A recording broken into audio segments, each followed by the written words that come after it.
प्यारे पाठकों नमस्कार और छात्रों बहुत बहुत आशीर्वाद।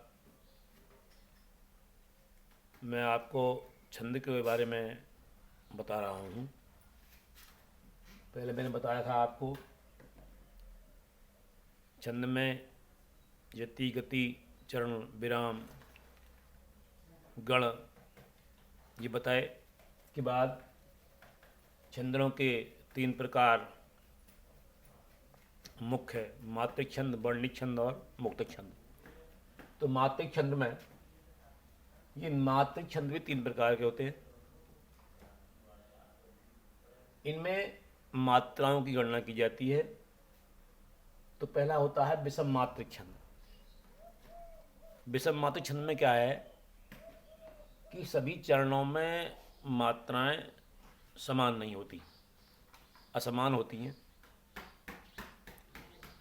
किसी चरण में सम मात्राएं सम संख्या में, तो किसी में विषम संख्या में।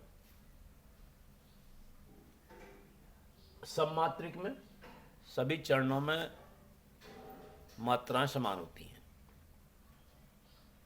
अर्धसम मात्रिक में आधे छंद में मात्राएं समान और आधे छंद में असमान।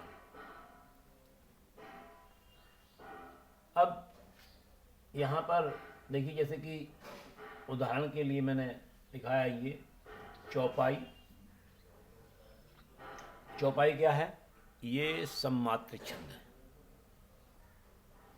और इस छंद में चारों चरणों में समान मात्राएं होती हैं, 16-16 मात्राएं होती हैं। जैसे मैंने ये उदाहरण लिखा है, सुखी मीन जे नीर अगाधा जिम हरि शरण न एको बाधा। इनकी मात्राओं को अगर, इन दोनों चरणों की मात्राओं की अगर गणना करें हम, तो ये मात्राएं 16 इधर बैठती हैं, 16 इधर बैठती हैं। अगली पंक्ति में मीन बिलग जब जल से होती, तड़प तड़प निज जीवन खोती। तो इसमें भी अगर हम मात्राओं की गणना करेंगे तो मात्राएं 16-16 मात्राएं इनमें होंगी। तो कहने का मतलब है कि चारों चरणों में मात्राएं समान हैं, इसलिए ये सममात्रिक छंद की श्रेणी में आता है। अब अर्धसममात्रिक कौन सा है? अर्धसममात्रिक में देखिए दोहा और सोरठा, ये दोनों अर्धसममात्रिक छंद की श्रेणी में आते हैं। तो ये दोहा मैं उदाहरण के लिए आपको दे रहा हूं कि राम नाम रटते रहो जबलों घट में प्राण, कबहू तो दीन दयाल के भनक पड़ेगी कान। अब इसमें क्या है कि दोहे में इधर 13 मात्राएं, इधर 11 मात्राएं, इधर 13 मात्राएं, इधर 11 मात्राएं। कहने का मतलब ये है कि विषम जो है, अर्धसम क्यों है ये? क्योंकि पूरी पंक्ति में 24 मात्राएं हैं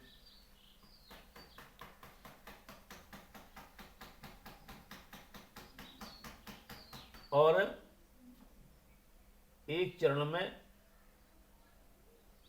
13 और एक में 11। तो दोहा जो है वो अर्धसममात्रिक छंद की श्रेणी में आता है। 2 3 2 5 और 1 6 7 8 2 10 11 2 13, इधर 11 मात्राएं होंगी। 1 2 2 4 5 6 2 8 2 10 और 11। इसी प्रकार तीसरे चरण में और पहले चरण में, यानी विषम चरणों में 13 मात्राएं होंगी और सम चरणों में 2 और 4 में 11 मात्राएं होंगी। तो ये आपका दोहा है। ठीक उसी प्रकार से जो सोरठा होता है, सोरठा क्या है? ठीक दोहे का उल्टा होता है। सोरठा ये ठीक उल्टा होता है इसका। तो इसमें क्या है कि विषम चरणों में पहले और तीसरे चरण में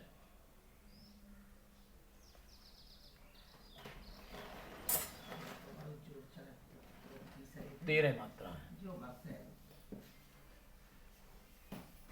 और दूसरे और चौथे चरण में 11 मात्रा है।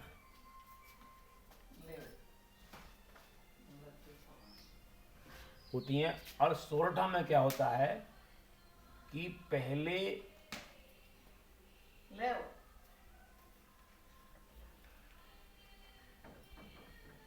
पहले और तीसरे चरण में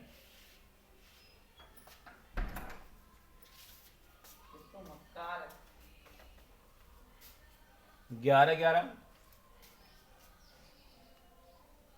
तथा दूसरे और चौथे में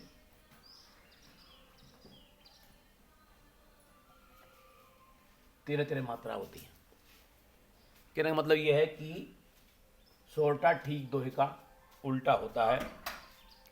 तो इस प्रकार मैंने जब आपको इन 2 प्रकार के छंदों के बारे में बताया, अब जो विषम मात्रिक छंद हैं उसके बारे में मैं अगली वीडियो में बताऊंगा। तब तक प्रतीक्षा कीजिए। नमस्कार।